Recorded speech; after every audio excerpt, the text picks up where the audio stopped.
and as a result, a Game 5 in the ALDS has been forced. The Tampa Bay Rays, the cheapest team in Major League Baseball, arguably one would say, their payroll ain't that significant. Bottom line is, they're in Game 5. They got a chance to advance to the ALCS. And you know something? I think Houston's going to win. I think Houston's going to close out this series in 5 games. But the fact that it took that and the fact that I've seen some vulnerability past Jarrett Cole makes me happy. Because whatever questions I had about the New York Yankees and the fact that they were going to run into their juggernaut known as the Houston Astros, who could put up runs, all right, had stout pitching, got the top 2 candidates for the American League Cy Young Award in Cole and Verlander, and somehow, some way, they look vulnerable. The Bronx Bombers look like they might have a shot to take these brothers. Makes me happy. It's making me happy. I see Severino is back. He ain't looking bad. Aroldis Chapman, I hope he ain't injured his hand too much with that champagne celebration in the clubhouse after they swept the Minnesota Twins. He should be all right. Gleyber Torres is balling. Didi Gregorius is back. He's balling. Giancarlo Stanton is back. Aaron Judge is still there. Gardner's still there. I'm getting happy, y'all. I'm getting happy. Tell you that right now. Now, I might sit up there and I might love sports, I might cover sports, I might do all of that stuff. That's true. But I love my Yankees. I love my Yankees. And when I think about the fact that they haven't had a title since 2009, that it's the only title that they've really had, the only World Series title that they've had since 2001, or 2000 rather, let me tell you something right now. I'm starving. Because God knows it's our only hope. You don't understand. I'm a native New Yorker, born in the Bronx, raised in Hollis, Queens. And listen, I respect the Dodgers. I respect the fact that the Mets are in Queens. But I am a die-hard Yankees fan. And as a native New Yorker, let me be very, very clear. They are our only hope.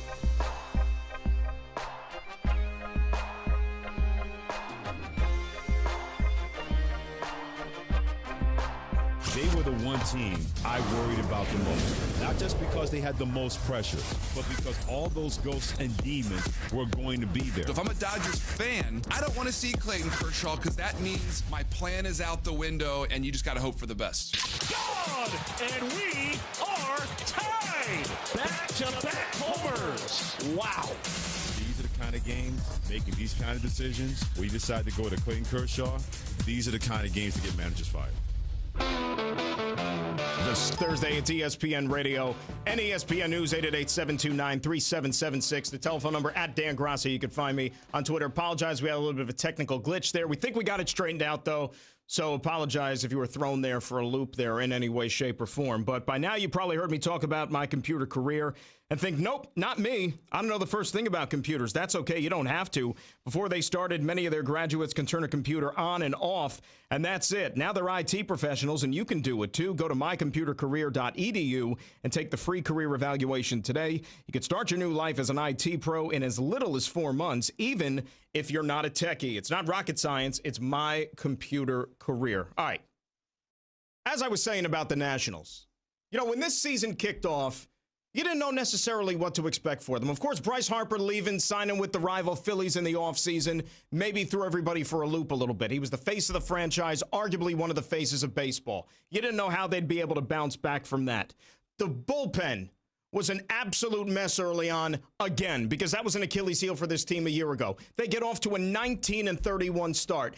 Everybody is calling Dave Martinez's job into question. Should they make a change? I mean, in midseason, you thought that the Nationals maybe would go in that direction just to maybe save the season with all the talent they still have in that clubhouse, because Anthony Rendon's a free agent at the end of the year. Steven Strasburg can opt out of his contract, leave $100 million still on the table, and just hope that somebody else is going to give him that money and then some on the open market, which I still think is going to happen. You lost Max Scherzer for a couple of months with all of his Cy Young awards during the season. Yet at the very end, here they were. They still made the playoffs. They performed brilliantly in the second half of the season. Then they get into the wild card game, and they have to rally from behind against the Milwaukee Brewers, a Brewers team which came in red hot with nothing to lose with Christian Yelich out of the lineup. They were, 4 outs away from extinction in the wild card game, yet they found a way to persevere and to get the win. So all these little things kept adding up throughout this run. And that's why when you got to last night and you were down 3-0, you said, game still isn't over yet. Still have a chance to come from behind. And that's when it gets fun. Not if you're a Dodger fan, but if you're a Nationals fan. And yet again, we sit here and we have to call into question some really, really head-scratching managerial moves in a big spot here in the month of October. And you know that I'm talking about Dave Roberts and the Los Angeles Dodgers. Now, Clayton Kershaw in the month of October, enough has been said. I know it, you know it, he knows it. And he even alluded to as much after the game last night. He's like, I know what the conversation is. I know about October. I know about my performance. I know it's not good. That's all anybody's going to want to talk about. And he's absolutely right. Because yet again, he was put in a position by his manager to go out there and get a couple of big outs on a big stage, help get his team to the league championship series, and he couldn't do it. And I hate to take away some of the luster from the Nationals and their fans on this day, but it's only the LDS, it's not even the league championship series, and it's certainly not the World Series. Congrats to you for finally winning a round and for moving on. But last night is more about the Dodgers losing and giving that game away again than it was the Nationals winning. I'm sorry. And I think a lot of other people would feel that way as well. You win 106 games, and now you're out in the first round, and you have nothing to show for it. And you could say, well, you know what? They've had a good run. They went to back-to-back World Series already. Yeah, but they didn't win them. They didn't win them. This is like a Buffalo Bills syndrome going on, except Buffalo even made it to 4 Super Bowls before they couldn't find a way to get to the top of the mountain. Dodgers, they couldn't even get to a 3rd World Series, which, again, is difficult to do, folks. Okay, nobody has gone to 3 straight World Series in the National League since the Cardinals did it in the early 40s.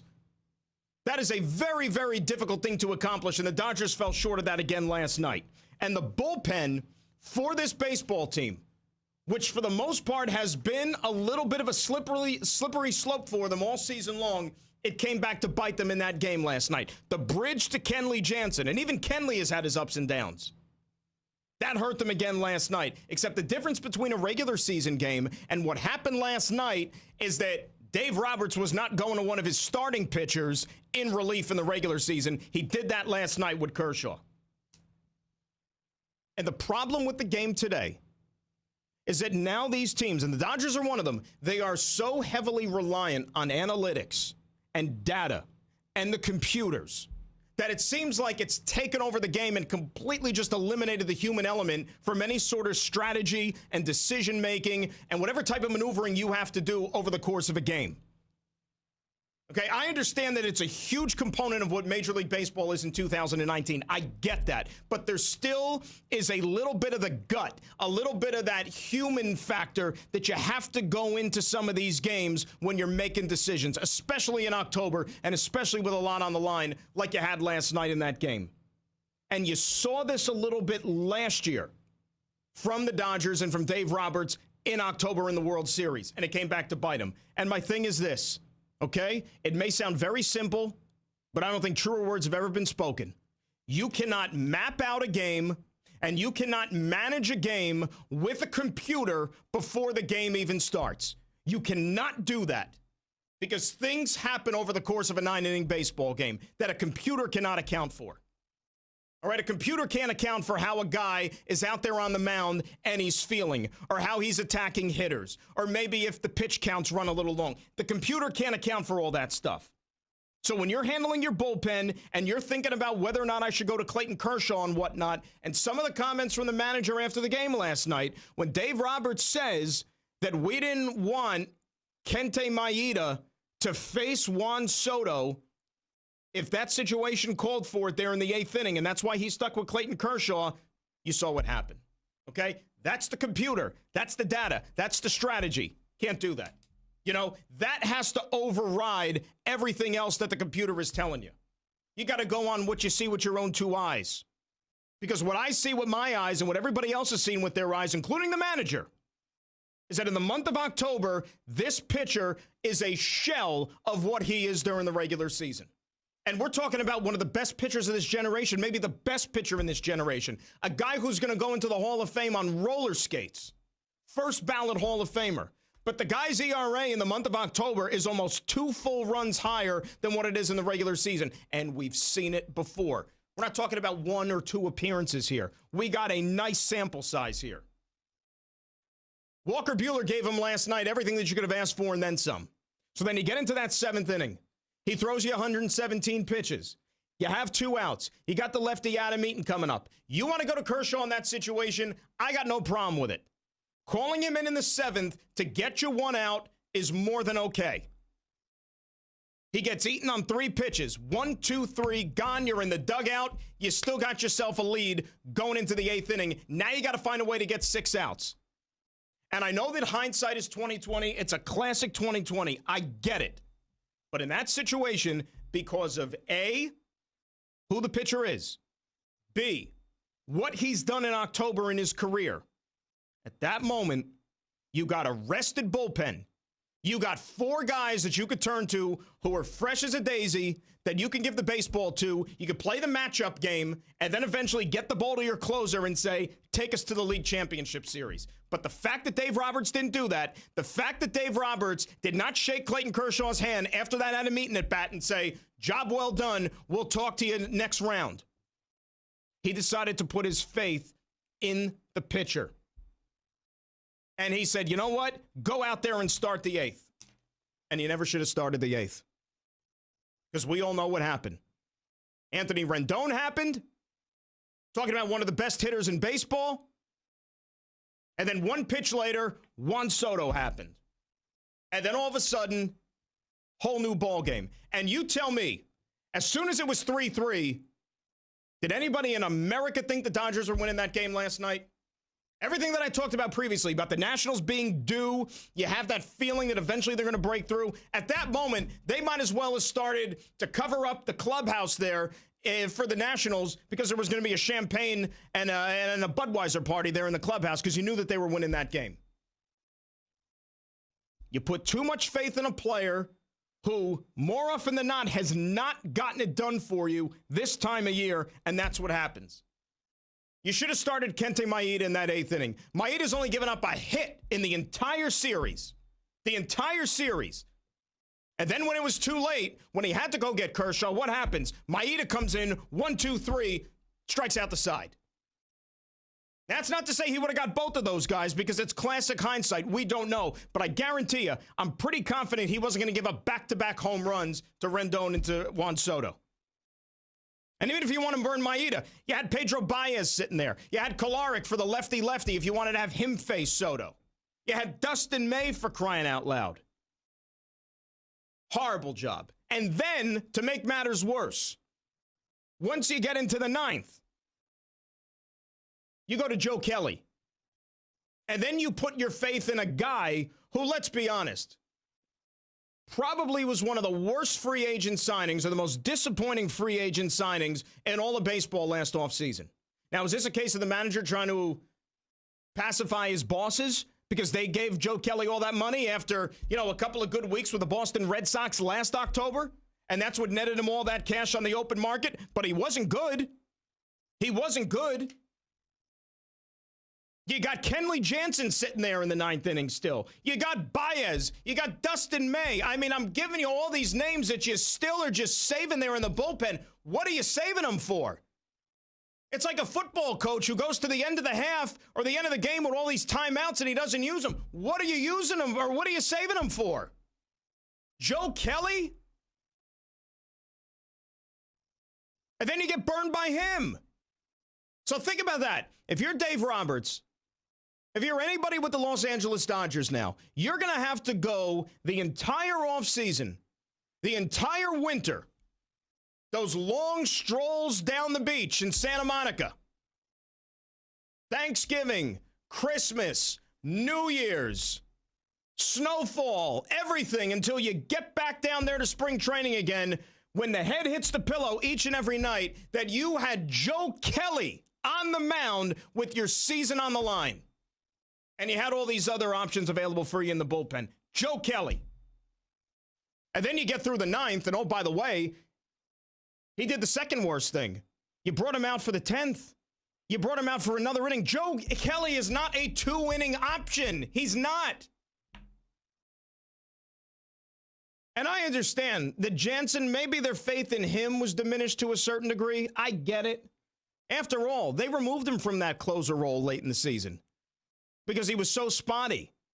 But the Dodgers had such a huge lead in the division, it didn't become that big of a deal. So you maybe say that they were a little bit cautious as to how they wanted to run him out, but what are you doing? You saving him for a save situation at home in extra innings? There's no such thing. It's extra innings. You're the home team. You're going to have a walk-off. What are you saving him for? It just makes no sense to me at all. And look, I've heard people talk here over the last couple of hours about what is this going to mean for the Dodgers moving forward? What is this going to mean for Dave Roberts potentially? Look, I would be stunned if they go ahead and make a move and fire the manager after last night. Did he have a good game? Absolutely not. Do you want to crush him? Am I justified? Is every other guy doing a talk show in America right for holding his feet to the fire after last night? Absolutely. He'd probably tell you as much too. But the guy just signed a 4-year contract extension in December. They're not firing Dave Roberts. I would be stunned if they move on from him. Unless Gabe Kapler was let go this morning by the Philadelphia Phillies. Gabe Kapler's got ties to that Dodger organization. That's where he came from. Andrew Friedman, who's running the show, has a strong affinity for Kapler. That would maybe be the only move they look to make. And again, I think that is still a step down if you're going from Dave Roberts to Gabe Kapler. I mean, what does Gabe Kapler do in 2 years with the Philadelphia Phillies? This offseason, how much money did that franchise spend? Right? Remember the owner back in the offseason said that they're prepared to spend stupid money, which they did, because how much did they give Bryce Harper? And they didn't even make the playoffs. So if you couldn't win with that team, if you couldn't win with all that payroll, then what the heck you think you're bringing him into L.A. with a team made to win, ready to win? How's that situation going to work out? Nobody's changing managers with the Dodgers. It's not going to happen. It's on the players. Okay? Because they also bear some of this responsibility. Yeah, Kershaw didn't get it done in October. I get it. Joe Kelly, as I said, you're giving him all this money for crying out loud. He had a horrible year, and he came up small for you again last night. How about Cody Bellinger, who might win an MVP this year? Everybody wants to say he's the greatest player in the game. And look, he's a fantastic player. Don't get me wrong. How was he in this series? He was atrocious. He was nowhere to be found. I don't care about the catch that he made like Spider-Man scaling the wall there last night. Who cares? How about at the plate? What did you do at the plate? Nothing. Cody Bellinger got a couple of more hits this series than I did. Those are the guys that let the Dodgers down. Kershaw's not the same pitcher even in the regular season anymore. Did you see those ones that Rendon and Soto clubbed out of the ballpark? His fastball was at like 89. So when he's trying to mix in a slider up there, there really isn't that much differentiation from his fastball and his breaking stuff. So if you're a hitter, it looks all the same to you. So there's not that deception. It's not going to fool you. Oh, that is a brutal way to end your season. Brutal way to end your season. And I didn't know if the Dodgers were winning a World Series anyway. I said all along the champion's coming out of the American League, and I still believe it. But 106 wins, and you're out in the first round, that's tough. That stings. And you had a lead at home going into the late innings, and you couldn't find a way to put that game in your pocket. That is rough. That is rough. And I'll tell you something else. Dodger Stadium has become a party zone now in October. Not for the Los Angeles Dodgers, though. You know, like if you're a team in Major League Baseball, you should get on the phone now and look to book a party next October at Dodger Stadium, because a lot of teams are doing it, right? Last night it was the Washington Nationals.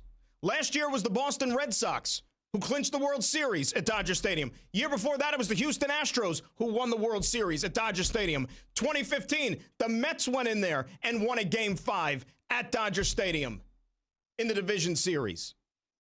How many more big games, how many more elimination games is this franchise going to lose on their home field? That's why home field advantage means absolutely nothing in baseball anymore. It means absolutely nothing. So much so that you saw the Nationals win last night. You saw the St. Louis Cardinals run roughshod over the Braves yesterday, both road teams. That's why if you're a Tampa Bay Rays fan tonight, you got a little pep in your step and you're feeling good. And if you're an Astros fan, you're sweating it out because the last 5 Game 5s in the division series in Major League Baseball, the road team has won the last 5. So it doesn't matter where these games are being played. And by the way, coverage of Game 5 of the Rays and the Astros on ESPN Radio begins tonight at 6:30.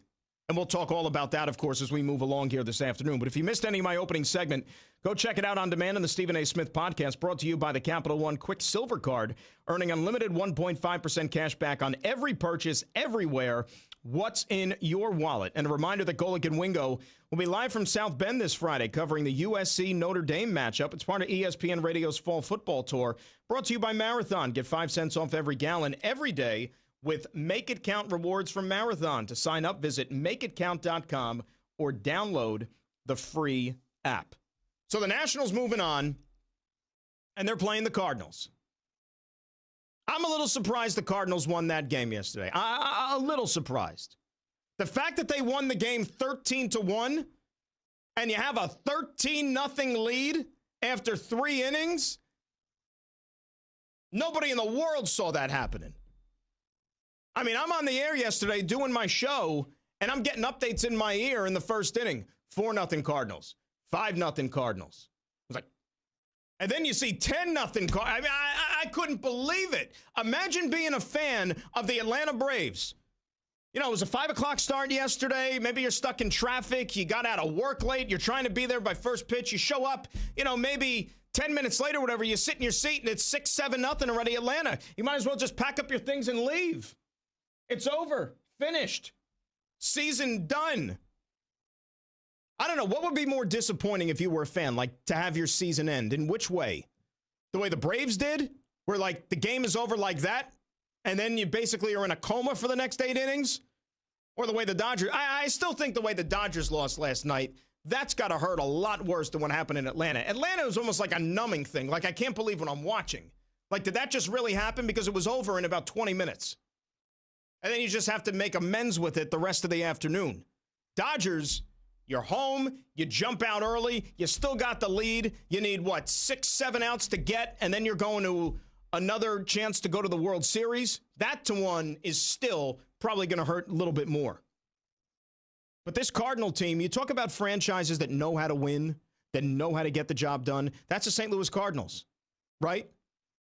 How many times have we been in the league championship series in the last 10 years? A ton. This team knows how to win. They were 4 outs away from elimination in game number 4. And you know what the crazy thing about that first inning, though, yesterday was? Even though it was historic and everything with the 10 runs, no home runs. And this is an era that we live in Major League Baseball, which is pretty much defined by the long ball. No home runs, and they get 10 runs across the plate. And you talk about guys who had great seasons but had awful series. How about Freddie Freeman of the Atlanta Braves? And I know he might be dealing with an elbow issue and whatnot, but he was atrocious at the plate. Okay, he had 2 hits. He was 2 for 15 in the last 4 games. And a guy who's a Gold Glove caliber first baseman, that potential inning-ending double play with Yadier Molina at the dish, that was huge. He makes that play, they get out of that inning, and it's 1-0. And then you still have a baseball game, and you still have a season. But he boots that opened the floodgates, and then it was game, set, match when they put 10 across the board. You know, I know that there's been a lot also with Mike Schilt, the skipper of the Cardinals, whether or not he did the right thing here in leaving Jack Flaherty in that game as long as he did. I understand crazy things happen, and that's probably what their thinking was. They wanted to win the game. They got their best pitcher on the mound. Even with a 10-run lead, a 13-0 lead, you don't want to take any chances. And he let them go, 6 innings or whatever it was. I got no problem with it. You want to win. You want to make sure that you get as close to 27 outs as possible, and he was in a groove, and now they got another series to play. But what it does now, because you let him pitch as long as he did in that game last night, all right, he's not going to be able to start until game 3 against the Washington Nationals. Game 3. And he's your best pitcher. Because the Nationals are going to have a huge edge in the starting pitching department in that series. But now you have Flaherty going in Game 3, which means you better hope that it goes at least 7. Well, I mean, if you could win the series before 7, great. But that's the next time you would see Flaherty starting a game after Game 3. So Flaherty goes once in the first 6 games of that series. That could be rough for you. And the St. Louis Cardinals, because of the way things worked out, and you can never predict October baseball, Cardinals have the 4th best record in the National League this year. And they're going to have home field advantage in the league championship series. How about that? That was a crazy day of baseball. And I'm glad we got ourselves another Game 5 tonight. And who knows what to expect with Garrett Cole and Tyler Glasnow taking the mound tonight. But, you know, that Braves-Cardinals game yesterday, that becomes almost like an afterthought after what we saw last night at Dodger Stadium. I know a lot of people want to weigh into it, too, at 888-SAY-ESPN, 888-729-3776. And we're going to talk about it, too, coming up here with Mark Teixeira, who's going to join me at 2 o'clock, our ESPN MLB analyst. Head to the Home Depot to find guaranteed lowest prices on top brand name appliances like Samsung, LG, and GE. Today is the day for doing. Just pick out the latest models from top brands and let the Home Depot take care of the rest. Visit homedepot.com/appliances for details. The Home Depot, more saving, more doing. Let's get some phone calls up here on this Thursday. Dan Grass is sitting in for Stephen A. Smith on the Stephen A. Smith Show on ESPN Radio and ESPN News. Let's say hi to Daryl in Oklahoma City. Daryl, you're on the Stephen A. Smith Show. Hey, what's going on, Dan? How you doing this morning? What's up, Daryl? Hey, I just want to highlight on things you said. Okay, let's look at Kershaw. He's a player, and his legacy, you know, in historic games. Let's look at it. Kershaw has failed 9. He's got a 9 out of 11 record with a ERA 4.43 in big games. You know, he's not the same pitcher in the postseason. Not even close. He's not the same pitcher. And they always try to compare him to Sandy Koufax. Sandy Koufax in the big game showed up. Oh, Daryl, I'm glad you brought that up because, you scroll Twitter last night while the game's going on and you see all these people weighing in. And you have guys who cover the sport, cover baseball for a living. Maybe they're on the younger side. And look, I never saw Koufax play, but you know what? At least I have appreciation for the history. Some people sitting up there telling you that Kershaw was a better pitcher than Sandy Koufax. Come back to us, please. Come back to planet Earth. Do some homework. Do some research if you weren't around. Daryl, I'm glad you brought that up about that comparison. Kershaw's great. He's not Sandy Koufax. Yeah. I just wanted to bring that up and let people stop comparing Kershaw to Sandy Koufax. One of the greatest. Appreciate the phone call. See, here's the thing about Kershaw and the struggles in the playoffs. There was a time when Clayton Kershaw, hands down, was the best pitcher in baseball. Hands down.